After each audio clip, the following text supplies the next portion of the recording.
ज्येष्ठ मराठी अभिनेत्री चित्रा नवाथे यांचे निधन झाले आहे।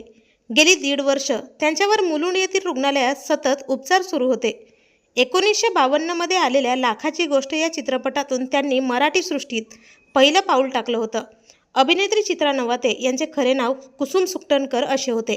त्यांच्या सख्ख्या बहिणीने देखील मराठी सृष्टी गाजवली हे अनेकांना ठाऊक नाही। त्यांच्या सख्ख्या बहिणीचे नाव रेखा कामत असे होते। या दोन्ही बहिणींनी मराठी सृष्टीला मोठे योगदान दिले आहे।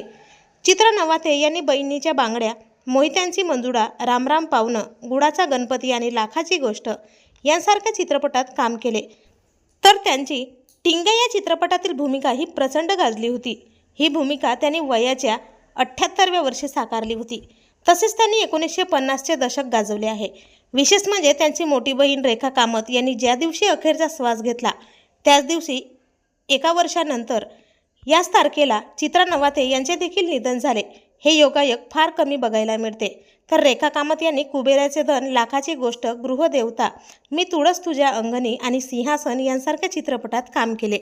लाखाची गोष्ट या चित्रपटात या दोघी बहिणींनी पहिल्यांदाच एकत्र काम केले होते। 2 गुणी अभिनेत्रीच्या जाण्याने मराठी सृष्टीची कधीही भरून न निघणारी पोकळी तयार झाली आहे। तर आपल्या वायन मराठी न्यूजतर्फे चित्रा नवाथे आणि अभिनेत्री रेखा कामत यांना भावपूर्ण श्रद्धांजली। मनोरंजन विश्वातील असेच नवनवीन अपडेट्ससाठी चॅनलला नक्की सबस्क्राईब करा।